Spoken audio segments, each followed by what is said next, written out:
Yes, people, and welcome back to the Be First podcast. Today's guest, we got professional boxing manager, Amoo Bediako. How are you, mate? I'm good, well pronounced, Cheers, mate. I've been practicing that all day. With my accent, it's not hard. No, it's perfect. I mean, it's hard, sorry. But I appreciate that, thank you. Well someone labelled you the other day the richest man in boxing. How do you respond to that? I'm sure Eddie Earn will have something to say about that. Far from it, I'm sure. I'm far from it, trust me. Yeah. I've had some and I've lost a great deal, but, we love the sport, so we're still in it, Exactly. But if you can take me back to the start, mate, where you grew up and now you got into the sport that you love.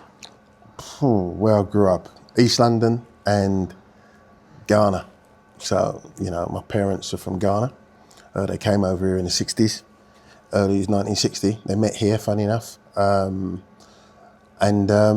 was born here in 68, showing my age, but grew up in East London, Leighton, and went to school in Ghana and over here as well. So I was back and forth in my youth to Ghana and here, which was an odd time because I'd settle here for a couple of years, then I'd settle in Ghana for a couple of years, and that was my kind of youth. What was that? Because your mum and dad just they needed to go back? Yeah, my mum and dad separated before I was conceived, funny enough. And I had two older brothers, and so it was a bit of a struggle back in those days for my mum to have the three of us. So, at one time or another, we would, me and my two brothers one of us would be in Ghana. The two older ones, funny enough, there's a year apart from those two. My older brothers passed away sadly a few years ago, but him and the middle one, Paul, they was a year apart, and I'm 5 and 6 years younger than those two. So those two moved together, and I was the last one. So I was here, there, and everywhere. So you just had to go where you were told, basically. Yeah. So who went to Ghana? Did your dad go to Ghana or your mum? My dad left and went to Ghana. My mum stayed here and brought us up here for the first few years, and then I went to Ghana, which was good because, I learned the language and I learned where I was from, my heritage. And I suppose that's what stuck with me. The school years that I had in Ghana has really stuck with me and helped me to kind of really be respectful of my heritage. Yeah, I suppose it's important as well to sort of know where you come from, your family's come from, like you said, your heritage. Yeah, 100%, because I've not got much family here. Most of the family are back home in Ghana, so it's always good when you go back, but I think it's important to know where you come from. Yeah. And it's important to carry that with you, regardless of where you're born. You can't help where you're born, but to know where you come from and to know what it means to have that heritage, I think is important. Yeah, massively. So, what was your first taste of boxing? First taste of boxing, I suppose. Back then, early 70s, it was Ali. And I remember I was in Ghana when the Rumble of the Jungle was in 74. I was in Ghana and I listened to it on the BBC World Service, and it was crazy. It was crazy because even though I was so young, it seemed to grip the whole of the country because it was a massive fight. It was Muhammad Ali, it was in Africa. And that was my first kind of learning of the magic of boxing, because of Muhammad Ali and what he actually meant to people of African heritage and Africans, because he was the first to speak up positively about us. Yeah. So it was really, really a defining moment for me. So listening to that fight and listening to the great man, did you want to taste of that? Did you want to get in the ring or? Not so much get in the ring, but you're kind of inspired by someone who spoke so articulately and who was loved by everybody, And at that time, being an African and being in Africa at the time, and still, there was, a lot of, when I came back to England as a kid, you still had that divide, growing up, with the National Front and things like that. But Muhammad Ali was kind of universally loved by everybody. Yeah, it showed me that there was a path forward, Do you know what I mean? To be able to achieve something in life, Yeah. no matter the colour of your skin. So, filtering between the two, obviously back in the 70s, 80s, in East London, boxing was, to this day, still sort of massive. So you must have been in and around that, or mates at school, was it the same? You know, the mates at school, but we was all football fans mainly. You know, Oh yeah, we won't talk about football. Yeah. Who you support? Like yours. Well, you know, I mean, I support the biggest club in the world. You know, that's Man United. You know, talk about opinions, innit? Yeah, talk about opinions. It's all about opinions, but some things are facts. You know, So, as your former manager would say. Are they facts? Surely not. Surely it's Liverpool, the biggest club in the world. One more, some more, seen more. All right, let's cut the football chat. Yeah, that's another podcast I'll get you back on for that one. Yeah, definitely. No, it was mainly football growing up. I was growing up as a Catholic. You know, there was a lot of diversity in our schools, and I remember a lot of my mates, we supported different teams. I had mates that supported Leeds, Liverpool, you know, Chelsea, West Ham, and most of us didn't know where those places was. You know, as a Catholic school in the 70s, so there was a lot of West Indians. There wasn't many Africans, if any, but there was a lot of Irish as well.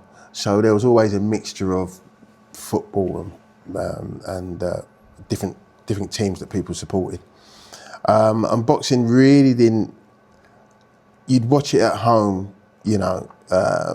Remember, you know, I mean, ITV fight nights and stuff like that, and you'd watch it at home. And I remember that, like the Alan Minters and the Dave Boy Greens of that ilk, of that era kind of thing. And then, when we used to get the big American fights, then all of a sudden you'd hear about the Durans, the Leonards, the Hearns, the Haglers, and then you'd realise, hang on, this is something special. You know, this is magical. Yeah. So going back to then there with football, obviously football is like renowned as like England's sort of national sport. What sort of sports were you coming across or into in Ghana when you were switching between the Ghana? No, it was football and boxing really. Yeah. Ghana's who's Ghana's like, obviously we know who it is to this day, but who was it in your sort of time? Who was Ghana's most famous, recognised boxer? Well, you had DK Poison, obviously before the great man Azuma Nelson. But Azuma Nelson was the one who really put boxing in Ghana on the map. You know, having the career he did. I mean, being a world champion. I think he was a featherweight world champion for over 10 years. You know, it's unheard of. You know, and he was feared everywhere, and being promoted by the legendary Don King at the time when Don King ruled boxing, was the biggest and best promoter in the world by none, Yeah.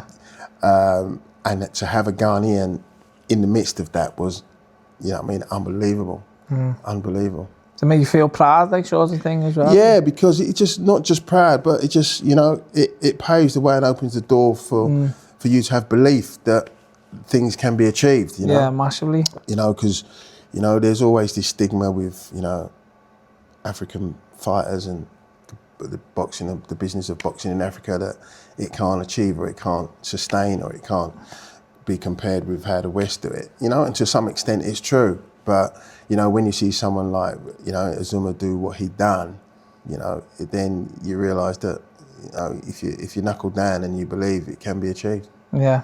Massively, and like you just said there, of sort of looking up to someone who've gone on to achieve that, Britain's, I think I'm right in saying this, Britain's only world champion at the moment is a Scouser in Nick Ball. So, I mean, it's unbelievable, like the country so, with the resources that it's got, in Britain, to have one world champion is like, hang on a minute, yeah. I mean, you wake up and you hear that and you think, well, that can't be right. Yeah, every time I say it to people, they're like, nah, there must be more, Like, there isn't, like. No, there isn't. And it goes to show you, what is it?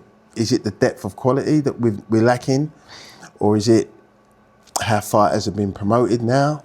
It's probably a mixture of all things, isn't it? But for me, you have to start at the grounds up. So it's what's coming through grassroots. Are the fighters being dealt with properly? Or are they seeing these big, like you said, management companies, promoters throwing loads of money? People in there thinking, I want to taste of that, rather than developing and learning their craft a bit longer. I think you can see there is a bit of that where it seems like the development stage of a fighter is now being taken over by, how many clicks a fighter can get, how many Instagram kind of numbers or social media numbers that the guy's done, as opposed to how good he is and what he can do, and what he can do, and what, how he's learning his craft, You do get, and I hear it as in management, you do get fighters, the first thing they're interested in is that, I want to be on a TV show, and they think it's the be all and end all of being a boxer, get me on a TV show. And sometimes I have to say to them, well, if that's your goal, then maybe you're in the wrong sport, because anyone can get on a TV show. It doesn't mean you're going to last, and it doesn't mean you're going to be successful in the sport. Yeah, or you're going to be paid handsomely. Or you're going to be paid handsomely. Yeah. It might not work out for you, So, maybe sometimes it's best you learn your craft, at the lower levels, at the small hall shows. And when you get to a certain level and you've learned your craft, then, you're ready for a TV date. You're gonna shine, because you've got that experience behind you. Behind you, yeah. Yeah, but sometimes, like say, boxing, the management side of it is changed. You've got a lot of people coming in that not even licensed by the British Boxing Board of Control. You've got these advisors and these other people coming in and kind of taking over, and just pushing these fighters too quickly in terms of developing them. Problem is, money talks, and that's what they're doing. They're just flashing these pound notes at people, and it does talk. And unfortunately, boxing is a tough sport. You get some of these fighters that they sell tickets just to get on shows, and they don't earn any money, but they just want to try and get the opportunity. Yeah. But if someone comes and waves a wad of cash at them and says, let's go on a TV show, then most of them are going to run and take it. 100%. So did you have any experience of boxing? Did you box later on in life? My own experience of boxing was a friend of ours. We was 16, 17, something like that. His name was Greg Glowback. Never forget it. And he used to box at West Ham. I think it was West Ham.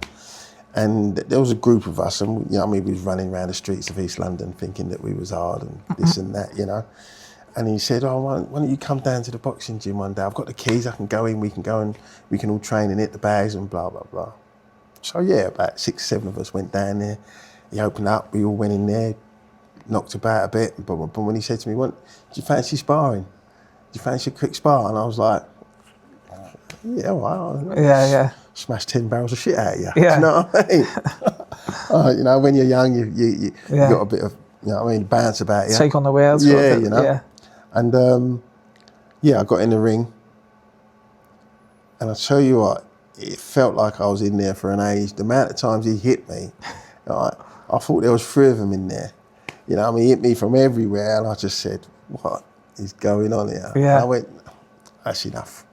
Stepped out of the ring. I wasn't going to get humiliated no more than that. Yeah. He hit me with every punch in the book, and I didn't even see most of them coming. Yeah. So that was my only foray into kind of trying to box. So how did you fall into the role that you do today so successfully? How did you get into that management role? By accident, really. Just about 20 years ago, 18 years ago, I was... Because you got your own gym as well. We did have a gym, that gym's not there no more. We're looking for new premises to reopen another gym, but that'll probably be sometime next year. I moved to Epping from Leytonstone, and funny enough, so obviously from East London, from Leyton to Leytonstone, and then from East London to Epping, Essex. In Epping there was no black barbers to get my hair cut. So I had to drive all the way down to Leytonstone to get my hair cut. And I was at the barber's one day and I was coming out and a kid was coming in and he said to me, "Oh, you've got a car firm and someone said to me you might be looking for someone to come and work. Have you got any jobs?" And I went, "No, I haven't got no jobs." And I said to him, "Well, what do you do?" And he said, "Well, I'm an amateur boxer." I said, "Well, is that what you want to do?" And he said, "Yeah, that's what I want to do." And I said, "Well, why don't you pursue it?" He said, "Well, there's no money in it." I don't know why I asked the question. I don't know. I said to him, "Well, when are you boxing next?" And he said, "Oh, I'm boxing in a few weeks' time." I said, "Who do you box for?" Repton. And obviously I'd heard of Repton. So I said, "Oh, I'll come and watch a fight, and if you're any good, I'll sponsor you." Don't know where that come from, but it just come out of my mouth, And I went and watched him fight, and he won. And I thought, all right, I'll sponsor you. And I went on to sponsor the kid, and we went all around the country, and he won a national title and stuff, and I thought, "Oh, this is good." But then I realised that he's an amateur, and obviously I've done a lot of work with him. It was 2 years he was an amateur, winning stuff, and me sponsoring him and doing all that. And it dawned on me that he turned professional, and all the good work I'd done with him, I'd reap no reward from it because he'd turned professional and I wasn't in professional boxing. So I thought, why don't I go and get a manager's license for the British Boxing Board of Control? And I could manage him. Yeah. And so I went to the board, and at that time you couldn't, and still today you can't just go and get a manager's license. You have to get some kind of license, and then you have to hold that license for 3 years before you can have a manager's license. So I got back then it was called an agent's license or something or another. So I got that license, and then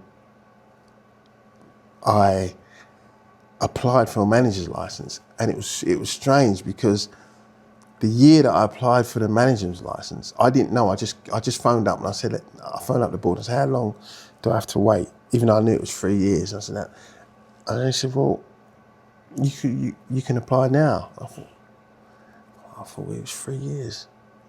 You had to have this license before you could apply. And they said, "No, you could apply." I was about 8 months into my license, so I thought. So I quickly applied, and I went up to the board and done my interview. And for that 1 year, only that 1 year, there seemed to be, I don't know whether it was a mistake by the Board of Control, I don't know whether it was they changed the rules or whatever, but for that 1 year, the license I had allowed me to apply for a manager's license within a year and not wait for 3 years. So even in the interview, when I went to the board, I was doing the interview and one of the guys asked me, "How long have you had your agent?" I said, "Oh, 8 months, 9 months. And he whispered to them, there was about 7, 8 of them in the room. And he came back to me and he went, "You can't apply for this license. You've only had that for 8 months, you can't apply for this license." And I said, "Well, yeah, I can. That's why I'm here, because I've been told I can apply for it." And they were frantically talking amongst themselves. And as they do. Well, yeah. And they've come back and I went, "Oh, well, I'm afraid, yeah, you can apply for it." And he turns around and goes to me, he looks at me dead in the eye and he goes, "You better make sure you get all the questions right today, because if you don't, you're going to be waiting another 2 years." And luckily enough, I think he said it tongue in cheek and whatever, but luckily enough, everything went well and I got my license, and I ended up managing. The fighter's name was Philip Bowes.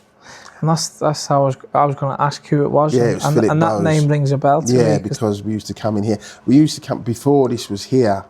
They had the little store around the corner, and that's where I started coming into BoxFit with Philip and Ken, just in a little cubio around the corner. You know what I mean? There's gear everywhere and stuff it wasn't everywhere. as structured as it is now. I mean, fantastic job they've done. Absolutely amazing what they've grown to. I mean, I'm so proud of seeing where they come from and what they are today, and how Ken has grown his business, along with all you staff, with Doug and with his son Ollie and yourself. Yeah, I mean, it's an amazing business what he's got now. It is. and like you said, we appreciate that. Your comments, like how hard work put in it, but it also wouldn't be the place it is now without people like yourself. For your loyalty over 20 odd years, and all our other customers that come in weekly, daily, some of them. Yeah. Like we had a guy coming here today, he was in here for 6 hours. Yeah. He just couldn't leave. He just couldn't leave, but he's picking things up and he's asking questions. And I think it all boils down to the, customer service and just that. I think, and the sport as well, the sport of boxing. Everyone's got opinions. It's not like football where I'm Man United and you're Liverpool and you're going to talk about Liverpool, I'm going to talk about Man United, and that's it. There's 1,000,001 different boxers out there and different scenarios in boxing that you can talk about. You know, and it just brings so many people together. So and with Ken starting what he started with BoxFit and growing to where he's grown himself. He's a community that have been loyal to him, as he's been loyal to us as well, and all of you, in terms of your service and what you do for boxing. I mean, even Ollie, sometimes he's pulling his hair out trying to get people's kits ready, but he always seems to get it done. He pulls it out the bag, He pulls it out the bag, which, what boxers are like. Where's my shorts? Where's my vest? Where's my t-shirts? I can't do this, I can't do that. Where's that logo? Where's this? Where's that? You know what I mean? Certainly if they're like cutting weights, that's the worst thing. That's the worst thing. So, but the service has always been there, so, I commend a lot of you, No, we appreciate that. Yeah. So, and obviously we're going on to Philip there's obviously a close relation to Doug as well. So that's right. Did you find that out early on? Yeah, I found that out earlier on, and Doug, we used to talk about Philip all the time, and when Philip he done well. I mean, I think he could have done a lot better than what he done in his career. I think he could have done it. Out of all the boxers I've had, he was the most naturally gifted. Southpaw, slick, quick, lean. He wasn't one of those that put on loads of weight. You know what I mean? And he was just exceptional. And I thought he could have gone on to, be a lot better than what he achieved. Yeah, 100%. I think he could have. I think he underachieved as a boxer. Do you reckon he thinks that himself? Do you reckon some days he wakes up and thinks, could have given more? Or you never know what boxers. You never know what they think. Some are content with what they achieve. Some wish they achieved more. Some wished they had better opportunities. You never know. I can only speak from my point of view and how I saw him, and I thought he could have gone a long, long way, really long way. But as in boxing, sometimes it's not to be. Yeah.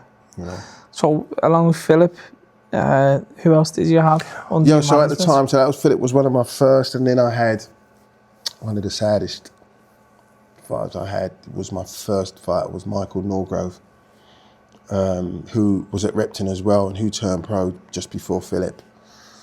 And he was with me for 3 years, I think, and then he left, and he hadn't fought for he left, and I think he was 6-0 when he left me, and he hadn't fought for a while. He went somewhere else, and unfortunately he passed away on his first fight with his new team.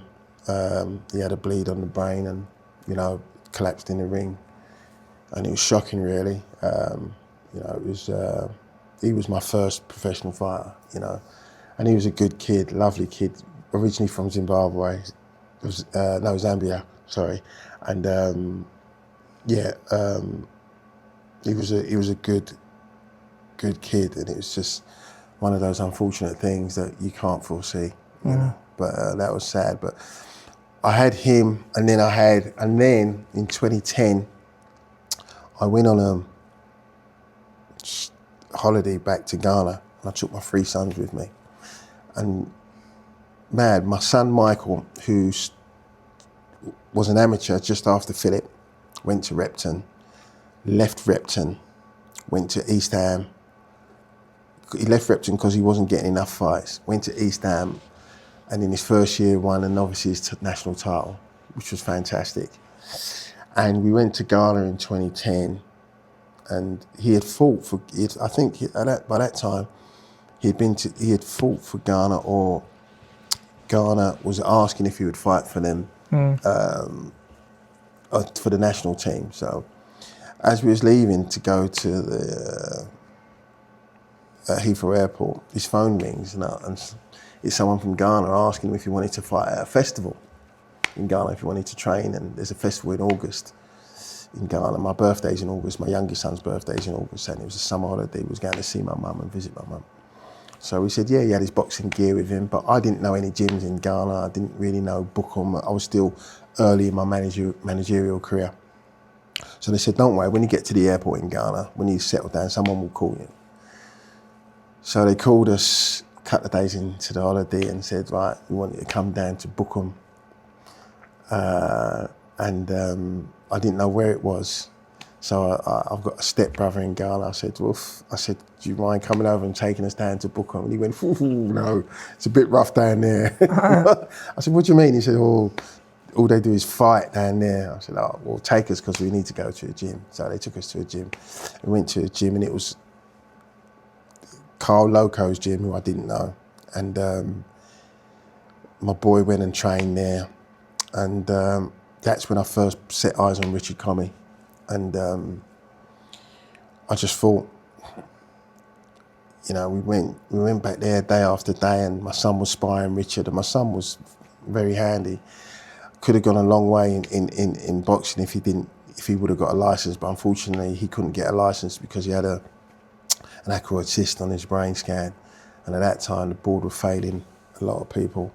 At the same time, Ian Weaver, who was number one in England, he had the same problem. So my son couldn't get a professional license, but he was sparring Richard, and I thought, oh, this Richard he's a good kid, I fancy I could do something with him, I thought the potential of him, Anyway, so my son fought on the festival. Richard fought on the festival. I think it was his 12th amateur fight, and he just left an imprint on me saying, "Mate,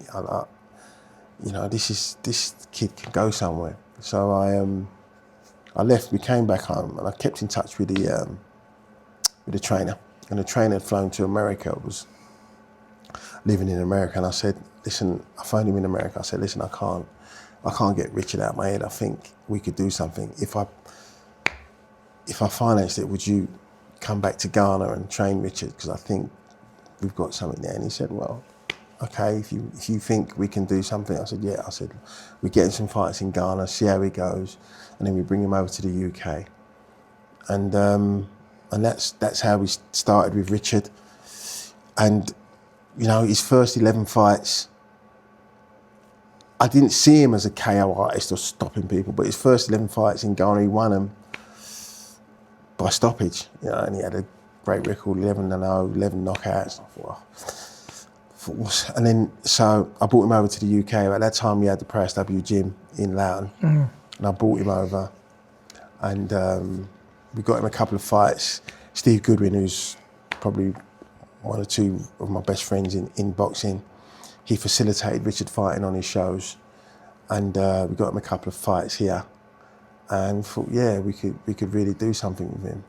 So I got him a couple of titles back in Ghana. He won the ABU title, which is the African Boxing Union title, which is affiliated with the WBC. Then I won him the IBF Africa title. Then we managed to bring him back to England, and we fought a guy called Paul Truscott from Middlesbrough for a Commonwealth final eliminator.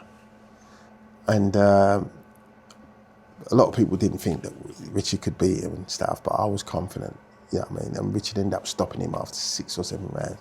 So we was mandatory for the Commonwealth, which was excellent, which was great, because as with African fighters, you've got to try and get them a belt to get them a bit of a profile, And I took him back to Ghana,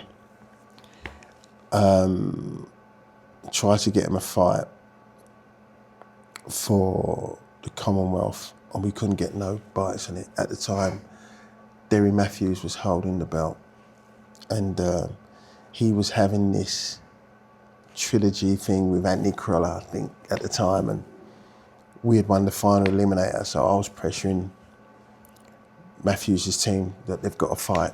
Richard, because Richard's mandatory for the Commonwealth. And then Queensbury, I don't think it was called Queensbury at the time, I think it was Warren Boxing or whatever it was at the time. They approached us to say, look, you know, Derry's fighting Anthony Cruller, you know, but we'll give you a free fight deal if you would let them fight. And I was like, nah, you know, no, we're mandatory, we've earned our spot. And we ended up, they didn't want to fight Richard, Derry Matthews didn't want to fight Richard, so I ended up getting Derry Matthews stripped from the Commonwealth. And then we had to find an opponent for Richard to fight for the title. Couldn't get anybody here to fight Richard for the Commonwealth. Right at the death, managed to get Gary Buckland, who had just come off a 2-fight thing with Gavin Rees.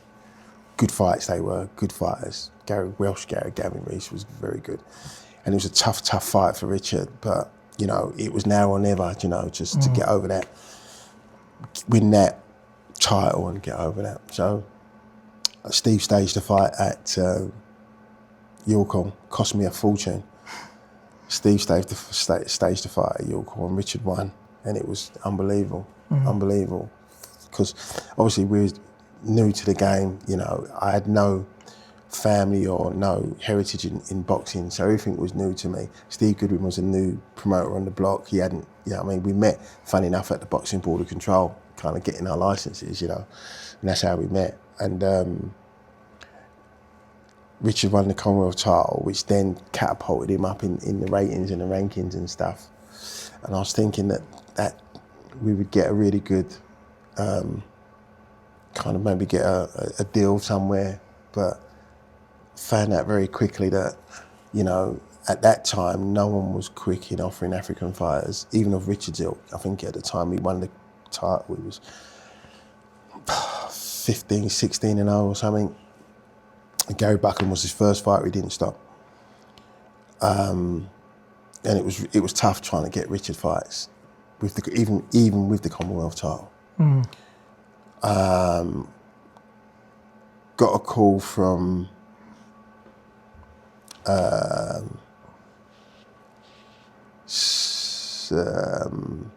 someone in America. His name was Paul Kane. We've become very, very close friends now.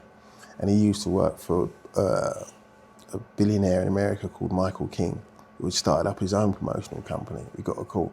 They wanted to sign Richard. So, you know, this could be good, you know. Yeah. We ended up, but they was kind of new to the game as well, so they didn't know too much about the scene. So they joined up with the Sowlands because Michael King knew the Sowlands' dad. So had they seen Richard just on the street? They was looking for fighters, and they had signed a couple of Ghanaian fighters that are based in America. Okay, and yeah, they and then probably they heard of Richard, and they contacted me and was interested. But it ended up being a joint deal with the Sowlands and King Promotions. And our first fight was going to,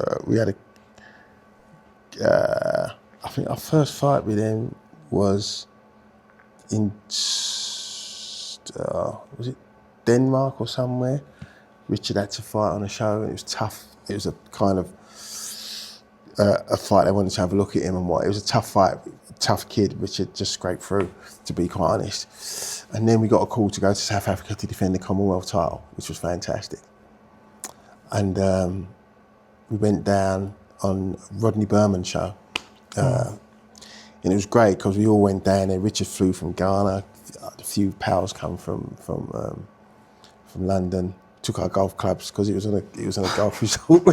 We took our golf clubs. Any chance? We had any chance because we was there for 6-7 days. So it was beautiful. The venue was Emperor's Palace. It was live on Super Sports in South Africa, across Africa, and it was a great experience for what we was trying to put together, you know, as a team, to go out there and to do this. And we won the fight. It's a great experience. Richard went back to Ghana, and I came back to the UK. And one of the things I said to myself when I first started in boxing, I always wanted to go to Vegas, but I kind of said to myself, wouldn't it be great if I had a fight in Vegas? That was really what I wanted to work to see. It'd be good to achieve that with a fighter. I never thought it would come so soon. I never thought it'd come when it did come. After we came back from South Africa, within a week, we got a call from, I think, Roy Jones Promotions and someone else saying that they wanted Richard to come. They're putting a show on in Vegas, in Old Town Vegas, and they wanted Richard to headline and fight because Richard already had the IBF Africa title. So they wanted Richard to come and fight for the IBF Intercontinental title. We had 5-6 weeks to prepare. Don't forget, we just got to South Africa and won. But it was who turns that down? No, exactly. You know. So we trained. He trained in Ghana. We got it all organised. Got there. A few people came out, and it was wild. You know, it was wild. It was in a casino called the D Casino, which I was recently in Vegas about 6 weeks ago, and I went back there for the first time after probably when was the fight? It's probably 2025 now. It's probably about 10 years. No, maybe more than that, 12 years. The first time I've been back there, and I went back to the old town to see where it was, and it just seemed like a blink of an eyelid ago. You know what I mean? It was anyway. It was weird because from not being able to get any fights to all of a sudden flying off to South Africa, fighting in Emperor's Palace in a big casino out there, and a big resort within 6 weeks in Vegas, and it was like, what is going on here? You know, like pinch me sort of moments. And it was really, because even though obviously, it was Old Town Vegas, but the fight was in a car lot next door to the hotel. It was a car lot in the daytime. It was live on ESPN, the fight, coast to coast, live on ESPN. Everybody was there. Zab Judah turned up, Roy Jones was there. It was like really surreal, you know. Came to the fight night, with Kovalev being there, there was loads of people there. Came to fight night, you walked around to this car lot and they'd turn it into a mini arena, you know. It was unbelievable, you know. And it was a tough fight for Richard, you know, because obviously we was the A side, but they had brought us in because they had a fighter there that obviously the winner would be ranked highly in the IBF rankings.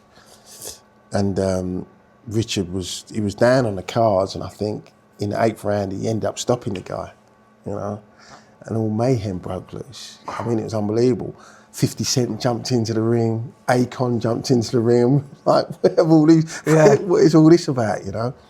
And that was the start of Richard when you said he jumped in the ring, what should congratulate Richard? Or to congratulate, to congratulate Richard, because it was 50 Cent, I think he is. Exactly, you know? And it was at the height of his first album and stuff like that. I bet you're watching that, sitting back from, I bet you must have been so proud for him, but also yourself putting that time and effort into him, and both being Ghanaian is. Yeah, it was proud, but the ultimate goal was, you know, being a world champion. That's what I always said. I always thought that Richard had the capability of being a world champion. So the ultimate goal was that, you know.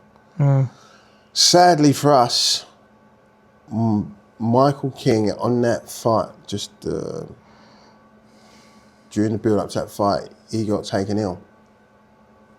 And he passed away shortly after, which was killer for us, because he had supported me and he supported us in what we was doing with Richard to the hilt, you know. He paid for the fight, you know, done everything, and he was 100% behind us, you know, and it was a massive blow to us, you know, that his promoter had passed away. And his wife then wound up the company and all the boxers got let go. We ended up tying up with the Salons because it was half a deal with them, so Richard's career kept on. But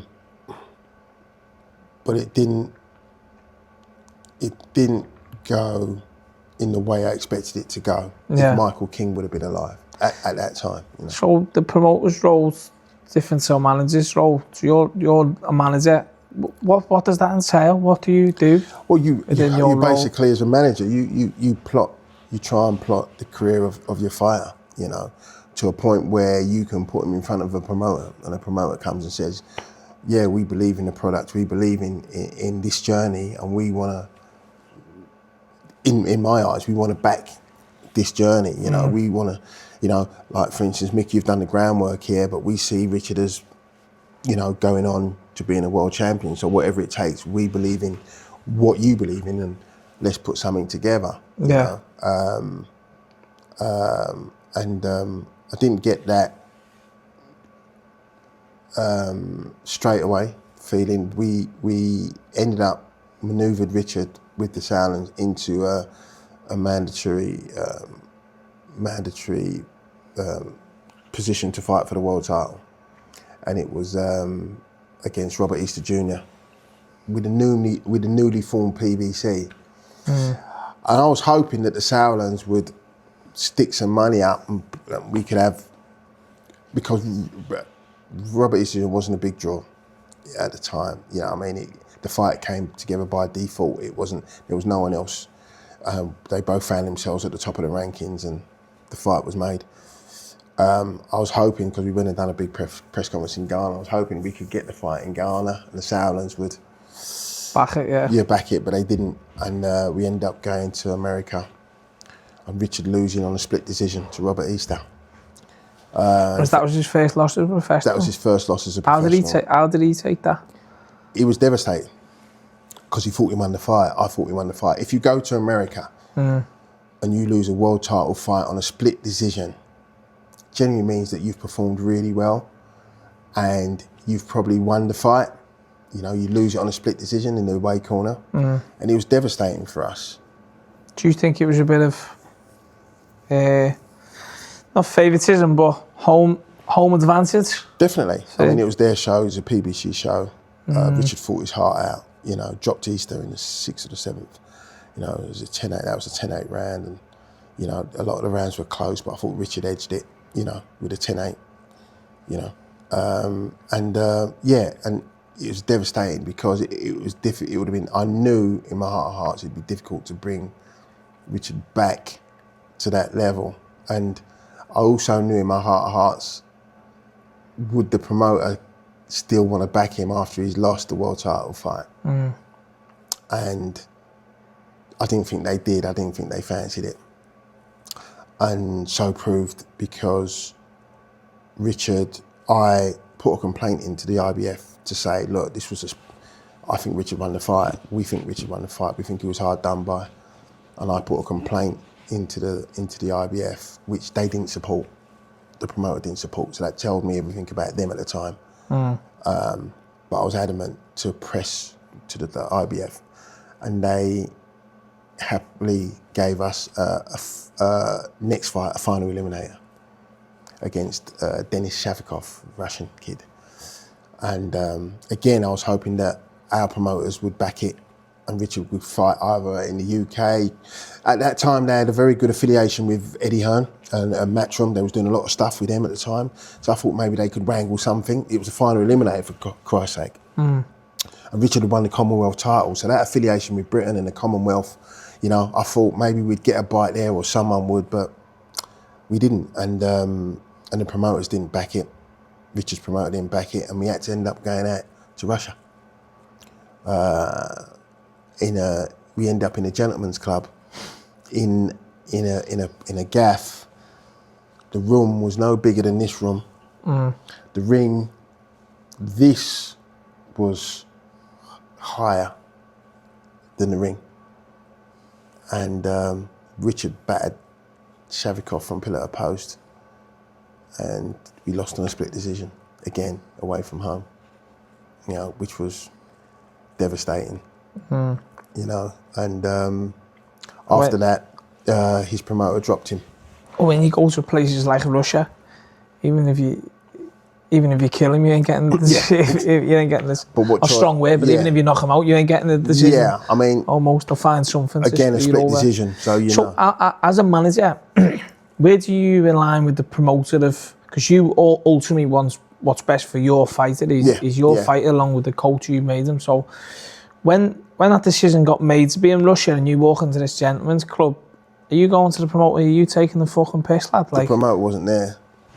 He wasn't there. They didn't turn up, no. So do you think like they've stitched him up, sort of thing, or? I wouldn't say they stitched him up, but Richard wasn't top of their priorities. Yeah. You know what I mean, wasn't top of their list, so you know, he wasn't there. So you kind of, in boxing, you kind of get to understand. People have their favourites. And stuff, and you kind of get to know your place. You know what I mean? Yeah. And you just got to work yourself from that. You know. And then so after that fight, his promoter released him, and we had to start again. And at that time, Richard thought that he would never get an opportunity to fight for a world title. If you lose a world title, then you lose a final eliminator for a world title. You know, it's a long road back. Yeah, you know, it's a long road back. But I still believed in him. I still think, you know, I mean, there was nothing that kind of deterred me from getting Richard to be a world champion, because I still think, looking at all the fighters that was out there at the time, I still thought Richard had a great chance, you know. And luckily, I put on a show, and that was in December of 2016. And I put on a show in Ghana in 2017 with the WBC, and it was Ghana's 60th and independence anniversary, so we done a big show in Ghana, and I put Richard on the show and made him headline, and it was really, really good, and it gave Richard a lot of confidence and made him feel wanted, because his promoter had dropped him, so he didn't have a promoter. He was a free agent at that time. And during the preparations for that fight, I got a call from Lou DiBella in the States. He was keen on signing Richard, so after the fight, you know, I flew out to New York and met him, and we done a deal, and it was a 3-year deal, and it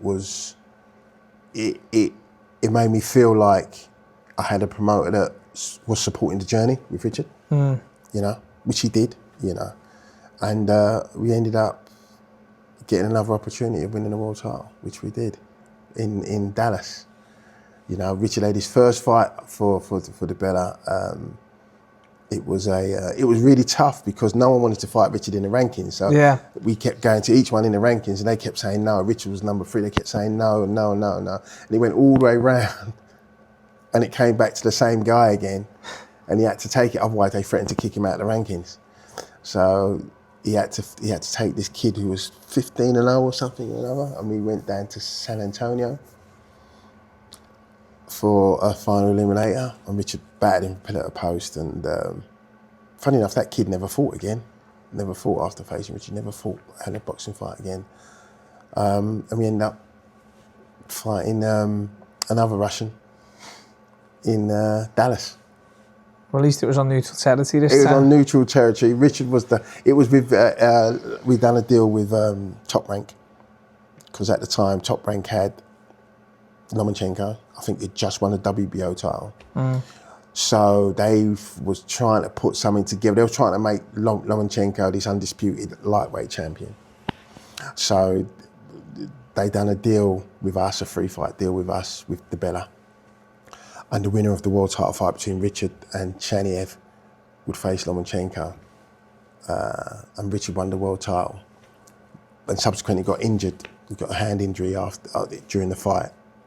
So it kind of spoilt their plans, because they wanted Richard to fight within 6 weeks, but Richard got a bruise on his hand, and it turned out that he had a fracture.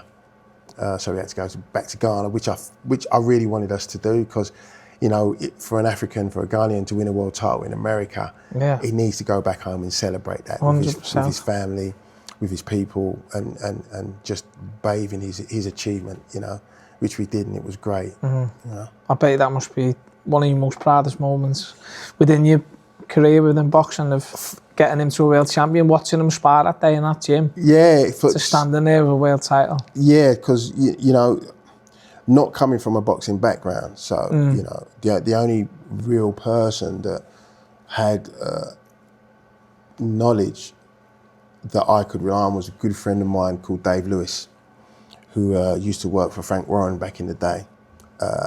He's a very, very good friend of mine. And I always sought his counsel in anything I'd done, you know, and he advised me about the pitfalls of boxing and what to expect, who to look out for. The snakes you're going to come up with. The snakes you're going to come up with, and, you know, and even to this day, you know, funny enough, he's actually the senior vice president of the UFC. Okay. Yeah, and he's my next door neighbour as well. So, you know, we talk a lot about boxing and about combat sports and stuff. But I got a lot of advice from him. So for me, that advice really helped me in terms of, you know, making the decisions for Richard and other fighters that I've had. And getting to that world title, it was funny really, because it took me 9 years to get Richard to win that world title. And then you kind of win it, and then you kind of left a bit empty. Yeah. Because that driving ambition, that thing that you set yourself out most to do, that consumes you in everything you do, you set out and you achieve it, it just leaves an empty void then, doesn't it? You know?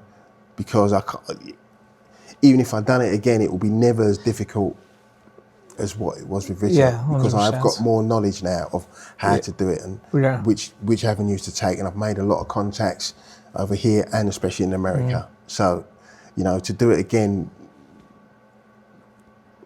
won't be the same, you know. But it's what we're striving to do. 100%. Yeah. Just deviating a little bit, that fella you mentioned, Paul, he's a Scouser, isn't he? Paul Kane is a Scouser, yeah. What? I swear I remember. He came in. So he came, I bought him here. He brought him in next door in an old store with Charles Martin. Charles Martin, yeah. When he fought AJ. Because Charles, they stayed at my gym. Oh, okay. And they stayed with me. And I looked after him while I was here in the UK. So Paul was managing? Paul was working for Michael King. Yeah, so they were managing and promoting. They was promoting fighters in the US. Charles Martin was one of their fighters. Yeah.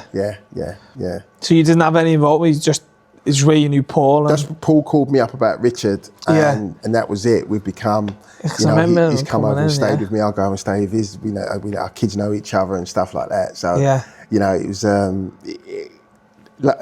you know, I've been to Liverpool on a number of occasions with him and gone out with him. He took me to the Grand National, and we've become. Funny enough, he called me the other day. You know, he's running about he lives in Santa Monica.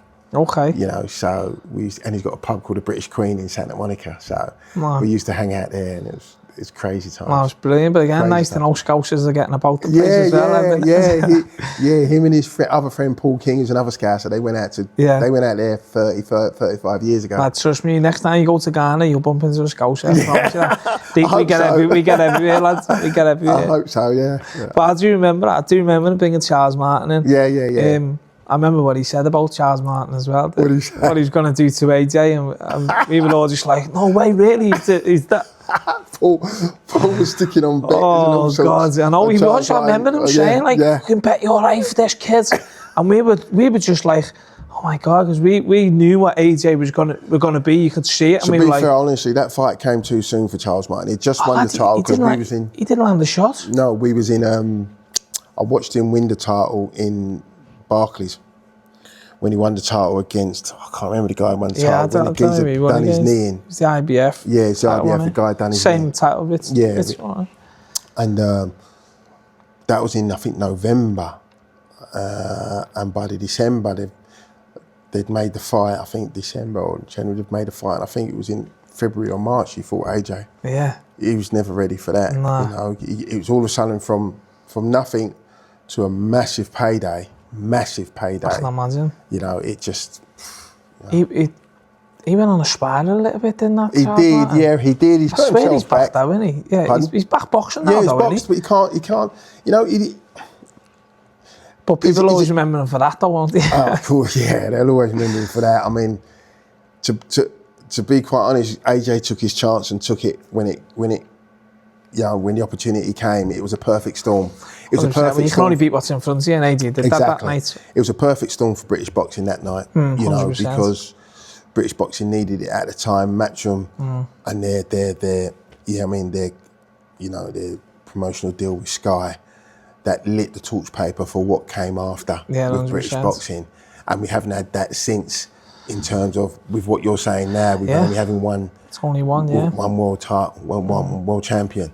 You know, so that time was a golden era for British boxing, and you know, the boxing in Britain just was like that.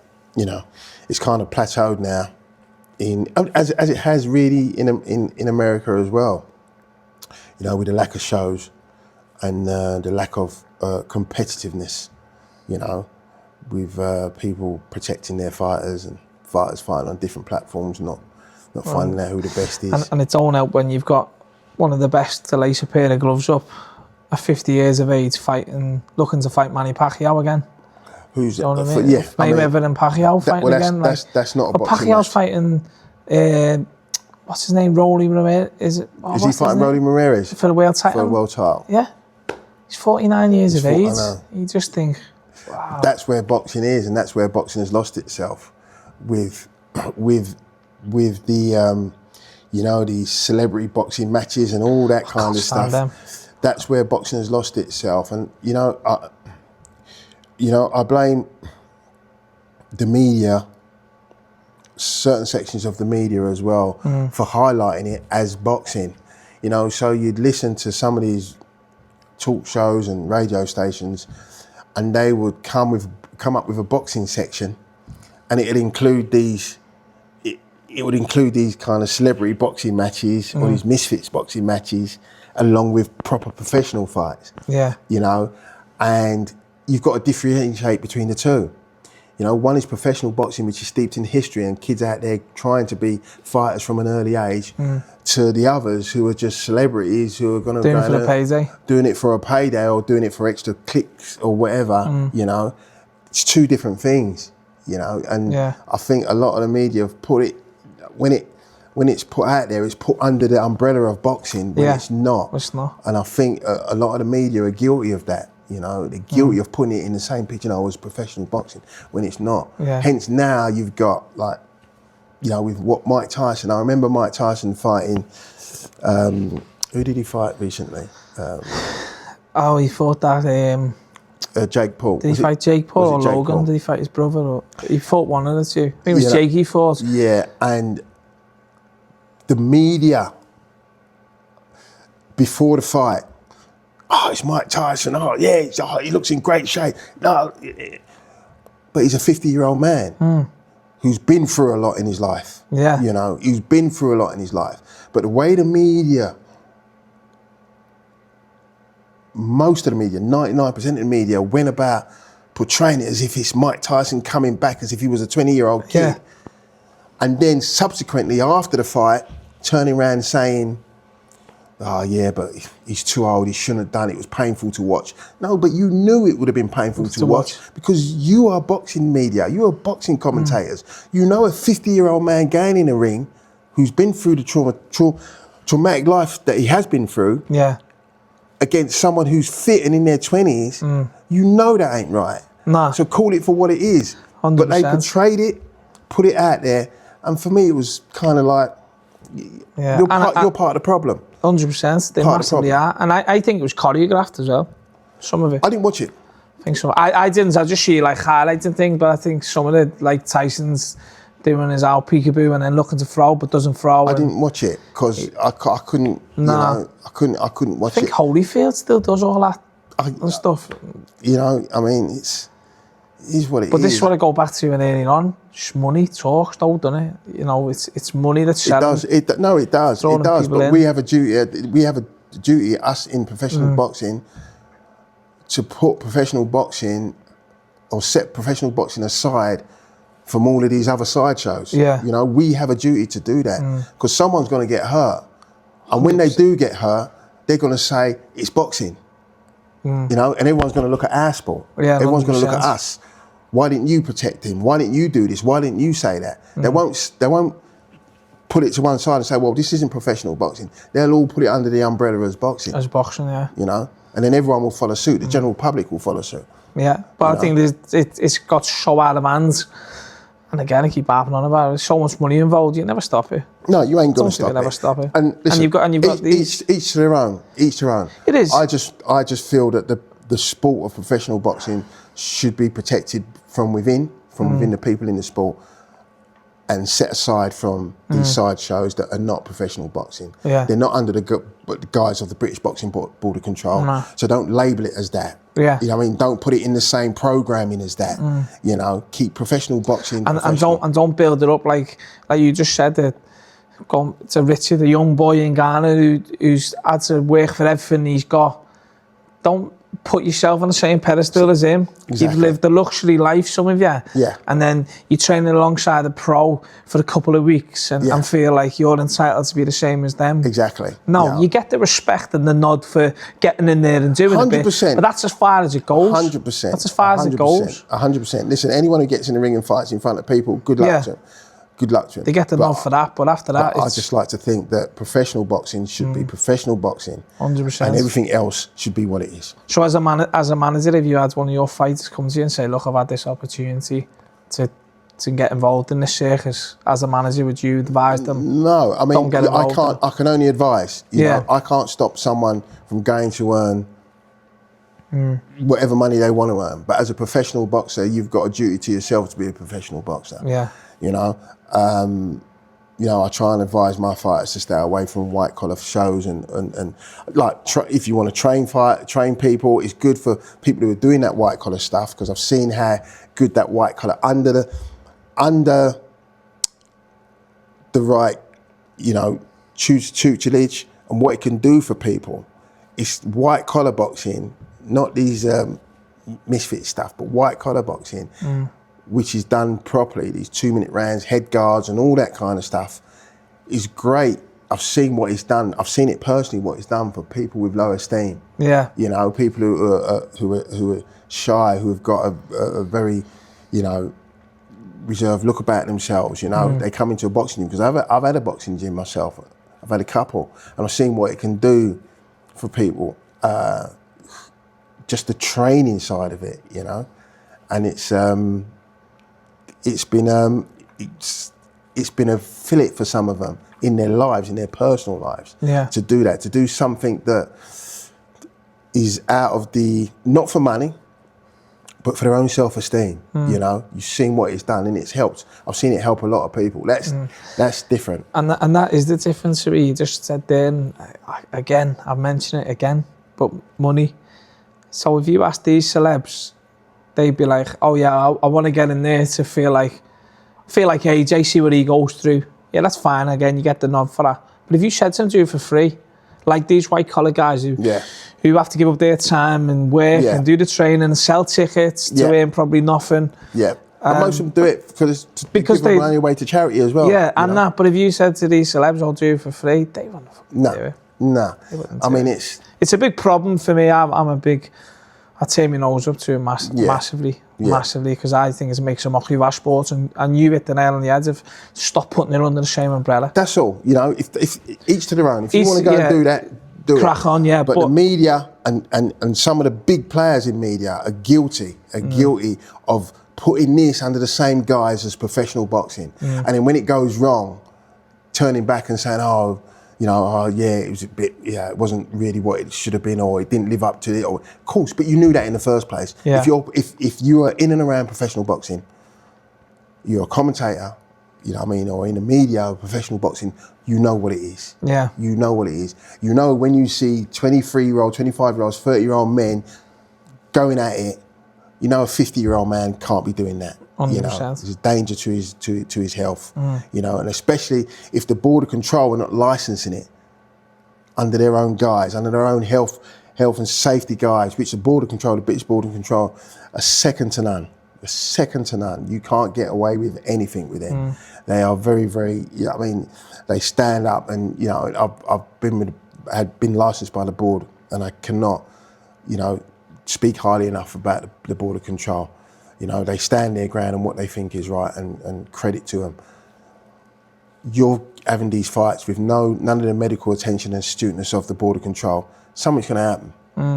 sooner or later something will happen. 100%. Like you said, the fingers will be pointing the wrong direction. I mean, if you look at some of the weigh-ins and some of them, they're uncontrolled violence, fighting, and you know what I mean. Or just sell a little show on that. Yeah, and it's not professional boxing. No, it's not. It's not professional boxing. It's not. To finish, well, definitely finish up with that circus. But to finish on Richard, he came up against at the time, I think, the pound for pound. He was a great amateur in Lomachenko, and obviously he fought Teofimo Lopez as well. But I want to touch on the night with Lomachenko. I think we had the conversation about it in the store when you came back. I can't remember, but did Lomachenko, he didn't stop on that night, did he? No. Because Richard wouldn't let him. No. I know that. No. But how did you feel in the corner, and people will YouTube it and stuff and watch the highlights of it, but how did you feel when Lomachenko was saying like, yo, stop the fight? Did you see it as arrogance or him sort of... We saw it as, and we spoke about it in the change room, because Richard, by the end of the fight, was coming on strong. And the thing is, you know, Lomachenko would have loved an easy night. He wouldn't want to go 12 rounds with Richard because Richard was the bigger fighter. And when Richard was catching him, when Richard was hurting him, you know, and I thought it was bravado. You know, it's like, you know, when you see some boxers, I'm not shaking their head saying I'm not hurt, I'm not hurt. You know, they're hurt, you know. And at times, Lomachenko did have Richard in trouble, but he got up, he dropped him, he got up, and he finished well. And I think going into the fight, and when we took that fight, I always thought that Richard could beat Lomachenko because he was the bigger guy, and he had a longer reach, and if those attributes were used correctly and drilled into him correctly, I thought Richard had a great chance of beating Lomachenko. Yeah, I really did, because as good as Lomachenko is, Richard had every advantage possible. You know, all he had to do was find the right tactics to win that fight, and I don't think we had the right tactics. Yeah. I don't think Richard had the right tactics on the night. And I honestly believe that. I've never put Richard into a fight which I didn't think he could win. Never.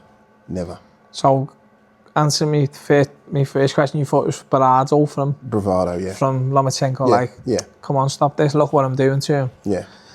Yeah. Definitely. And Teofimo Lopez, against another knife for Richard. Again, you just said there you'd never put your fighting in. So I thought Richard would win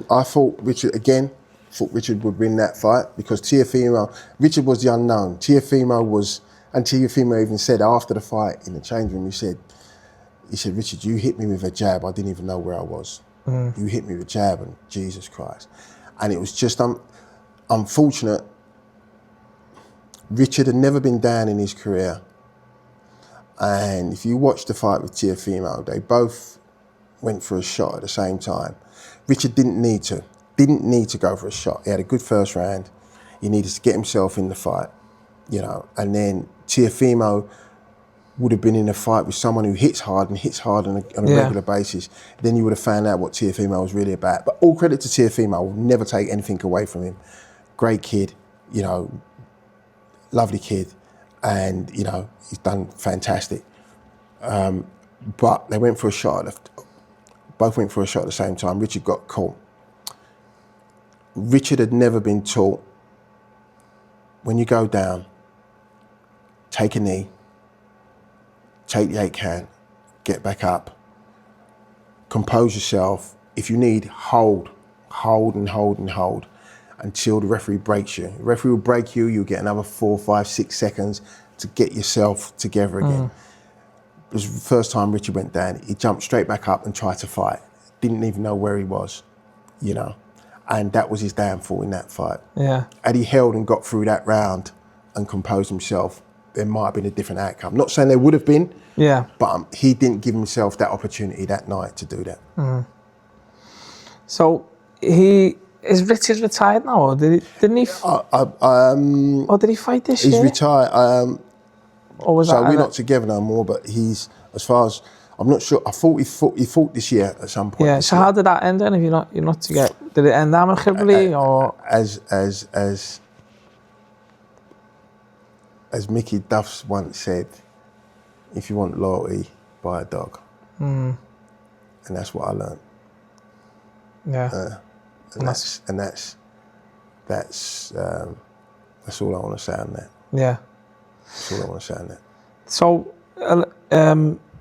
you're obviously still training fighters now. You got a few. Managing, Managing. But alongside that, you have your own foundation as well, don't you? Yeah, I mean, that, to be fair, you guys are part of that. Yeah. A major, major, major part of that foundation that we do maybe sometimes 2, sometimes 3 times a year. And we've been doing it with you guys for years now. One of my dreams was to make Richard a world champion and also to make him an ambassador for our foundation and Ghanaian boxing, to show what can be done and what can be achieved if you put everything together. You know, Richard, we managed from nowhere, from nothing, to make him a world champion, to get him headlining some of the most iconic venues in the world. In Madison Square Garden, headlined twice. MGM Grand, he headlined on a show in COVID. You know, he fought in the Dallas football stadium and the training camp in Dallas. He fought in Vegas. You know, just some iconic venues that he fought in. And my dream was to use all of that experience and everything that we put together for Richard to be an example of what kids from Ghana can achieve, given the right management, given the right team, given the right work ethic, given the right sacrifice, what could be achieved. And through the foundation, with you guys, getting the equipment that they don't get. They just do not get this quality of equipment on a regular basis. You see gyms, you go back home and you see gyms with no canvas, there'll be 4 metal posts and ropes around and concrete floor, and that's your ring. You know, no corner pads, gloves with holes ripped out of them, you know, that could take their eyes out, you know, boots with holes in, and you know what I mean? It's the gyms in Bukom, open air, no sweltering hot, no aircon, no nothing, you know, and they come from so far back of a level playing field to everywhere else. So the foundation was to be put together to see that even though they come from so far back, if you look at Richard's trajectory and what he achieved, the team he achieved it with, you can do it, these kids can do it, there is an opportunity. Yeah. You know, don't think that there isn't, because we've done it with Richard. We've done it before, yeah. Yeah, and if Richard, and what I wanted was Richard to be the ambassador for all of that. You know, not me, because I'm not a boxer, I didn't get in the ring, I didn't fight. But you see one of your own from Bukom do that and go through all of that with all the sacrifices which he did take, to now being a United States citizen with a green card, you know, with his family and his wife and his kids in America. And that stemmed from nothing. That stemmed from me walking in a gym, seeing a kid who I believed had the potential to go on to be a world champion. And us achieving that. That was what the foundation was set up for, you know, and unfortunately Richard didn't take on the mantle of being that ambassador. So we're looking for the next Richard Comey to kind of do that, you know, along with your help with BoxFit, Ken, Doug's, the amount of equipment that we've took home from here has been unbelievable. And every time I go to Ghana, they expect, you know what I mean, boxes of equipment. And for me, it's heartwarming. It's, you know, it's the side of boxing that in the West you don't see so much. You know, you know, and the big companies. When Richard was in the States, I used to go speak to some of the big companies about supplying equipment, anything, old stuff on the floor that's ripped in your factories that you don't want, that you're going to throw away, and didn't get a bite from any of them. I'm not going to mention any names, but I used to email a lot of them. Didn't get a bite, and I couldn't work it out, you know. But obviously, when I came to you guys, and you guys were fantastic, you know, in what you've done for the foundation. And I think the foundation is not just a part of what I do, it's a part of what you guys do here. It's not my foundation, it's BoxFit's foundation, because you've provided so much equipment for the guys, and you know, BoxFit's probably the #1 name in Ghana when it comes to boxing and boxing equipment through what you've provided. So, you know, and long may it continue, and hopefully we can produce a fighter to go on and win a world title, or to have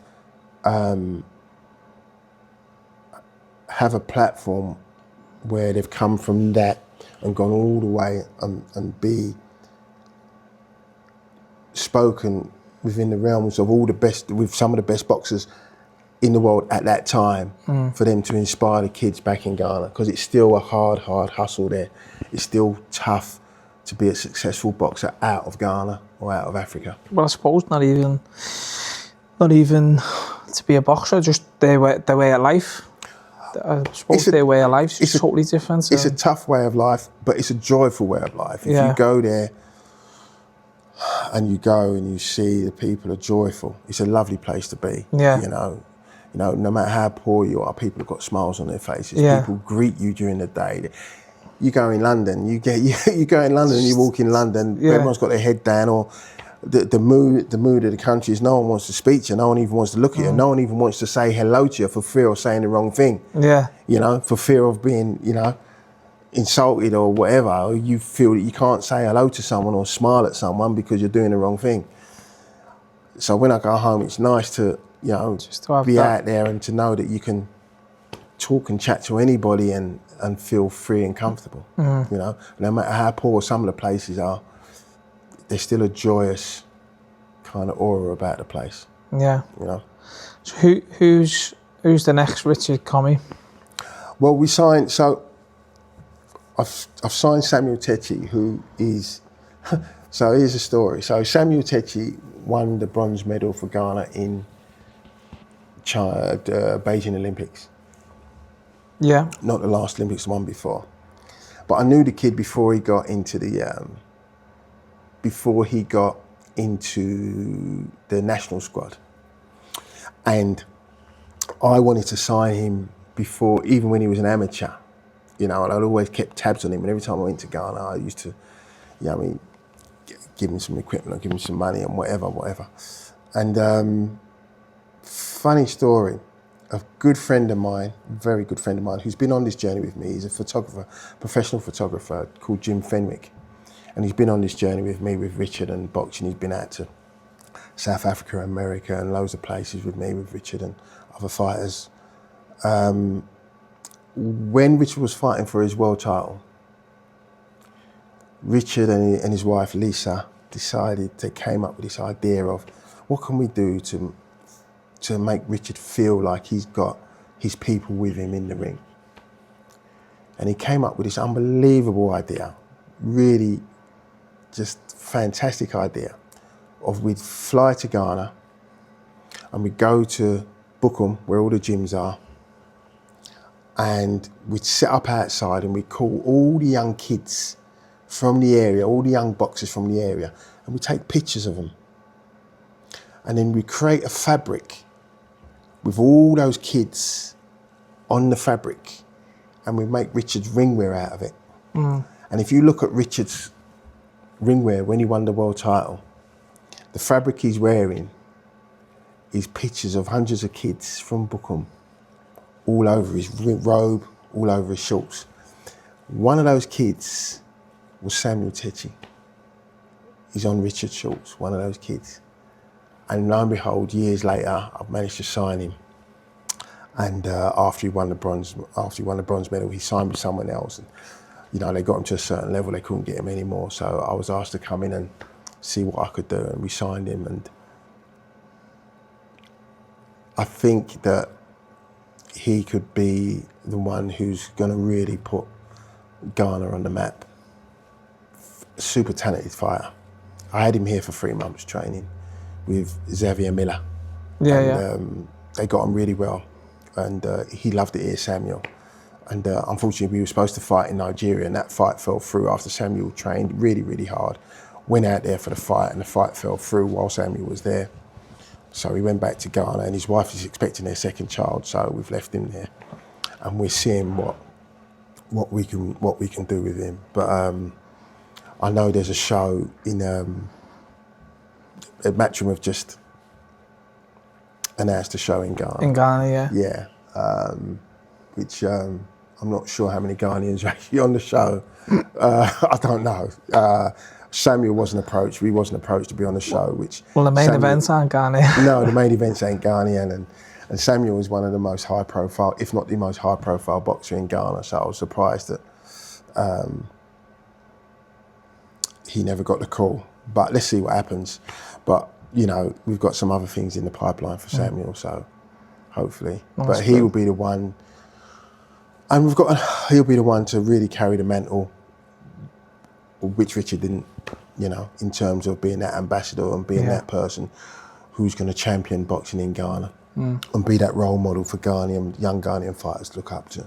No. You know. That's it. And I've got a couple more in Ghana that are really, really good. They're only young, 20s, in their, I think 20, 21, lightweight.